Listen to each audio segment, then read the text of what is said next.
Eu não tenho o costume de falar texto de outras pessoas, mas hoje eu vou abrir uma exceção e pior, vai ser texto de advogado. Pior não, melhor, porque ele traz muita clareza sobre um assunto que é bastante complexo. Então se concentra um minutinho aqui, salva para rever, porque vai valer muito a pena. Você deve ter visto a notícia de que a cidade de São Francisco, na Califórnia, entrou com uma ação judicial contra os principais fabricantes de ultraprocessados. Pois é, e o anúncio do procurador municipal David Chuy foi tão bem estruturado que eu vou citar aqui os principais pontos para você.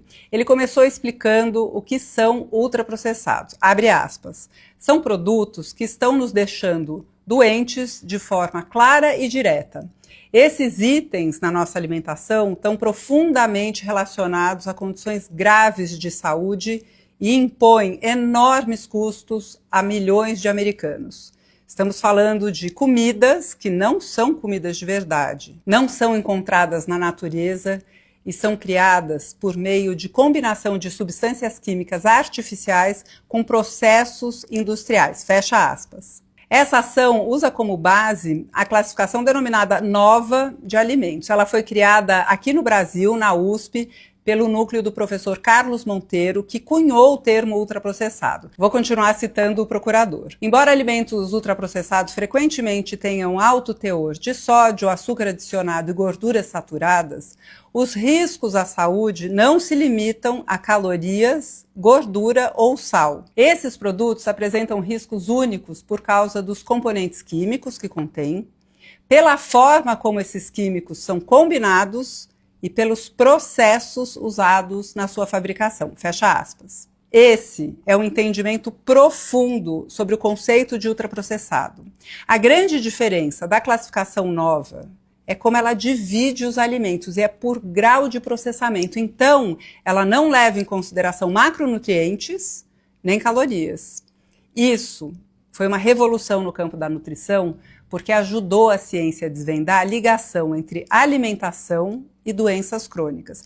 Na prática, quer dizer o seguinte, um pão feito em casa, com farinha, sal, água, não tem nada a ver com um pão feito na fábrica, que além de farinha, água e sal, leva açúcar, óleo vegetal, emulsificantes, conservantes e vários outros aditivos químicos. Mas o que o procurador também diz é que não são só esses componentes químicos que apresentam risco à saúde, mas também os processos usados na fabricação. A indústria, para padronizar e baratear os custos de produção, corrompe a matriz do alimento original numa extensão que o corpo não entende que aquilo é um alimento. É por isso que nos dias de hoje é tão perigosa essa história de dizer que vai comer proteína. Dentro dessa lógica, quando o que você precisa é de proteína, tanto faz o que você está consumindo. E para bater a meta, provavelmente vai incluir barrinha proteica, iogurte proteico e outros ultraprocessados. Graças à classificação nova, a gente aprendeu que comer uma omelete não é igual a comer um produto proteico ultraprocessado que o corpo nem entende como alimento. Aliás, vale lembrar que arroz com feijão também são fonte de proteína vegetal e também por isso chamar carne de proteína é uma roubada. Mas isso é papo para outro vídeo, tá? Eu vou voltar para o texto do procurador de São Francisco, David Chuy. Abre aspas. A indústria criou milhares de novas substâncias que o corpo metaboliza e deseja de maneira diferente. E esses produtos são projetados para serem viciantes. A dependência é uma característica, não uma falha. Nas últimas décadas, essa indústria inundou o abastecimento alimentar e não existe ninguém que consiga evitá-los completamente. Os alimentos ultraprocessados criaram uma enorme crise de saúde pública, com custos de saúde disparando. À medida que o consumo desses produtos aumentou, também aumentaram as doenças crônicas como diabetes tipo 2, esteatose hepática, doenças cardíacas, doenças renais, câncer coloretal, doença de Crohn e depressão. E o impacto sobre as crianças tem sido especialmente alarmante, com níveis inéditos de obesidade e diabetes do tipo 2. Fecha aspas. Eu quero destacar mais um ponto do discurso dele, que é quando ele diz que isso não se limita ao que normalmente a gente pensa como junk food. Então, abre aspas. Muitos alimentos ultraprocessados não parecem prejudiciais, mas são falsamente divulgados como saudáveis, fecha aspas. É aí que entram produtos como a barrinha de cereal, o iogurte proteico, o snack fit, o refri zero.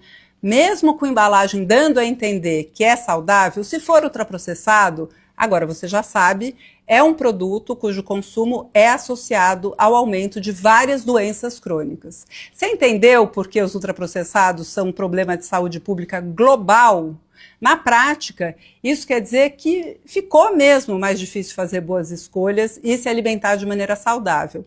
Mas o problema não é você, e sim esse sistema alimentar que foi moldado pelas grandes corporações que fabricam e comercializam ultraprocessados. Só que a gente precisa almoçar, jantar, no dia seguinte tomar café da manhã, almoçar e jantar de novo.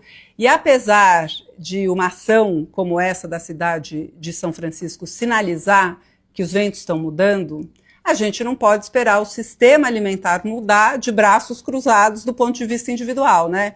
E qual a solução?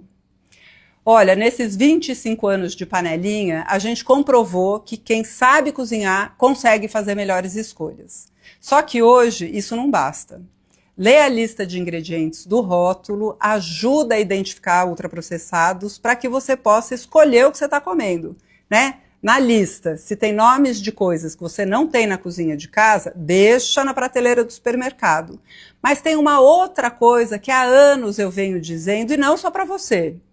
Foi o que eu disse no evento em Londres da revista Lancet, no Congresso de Pediatria, no curso avançado de Medicina da Obesidade na Unicamp, no Congresso de Cardiologia e em tantos outros congressos. A alimentação não é assunto de dona de casa, é da casa. Assunto de homens, mulheres, inclusive dos adolescentes. Sem divisão de tarefas, fica impossível garantir comida de verdade na mesa. E planejamento também ajuda. Bom, no site Panelinha tem milhares de opções de receitas só com ingredientes de verdade. E se você quiser ler o discurso na íntegra, comenta quero que eu te mando um link que a gente preparou, tá?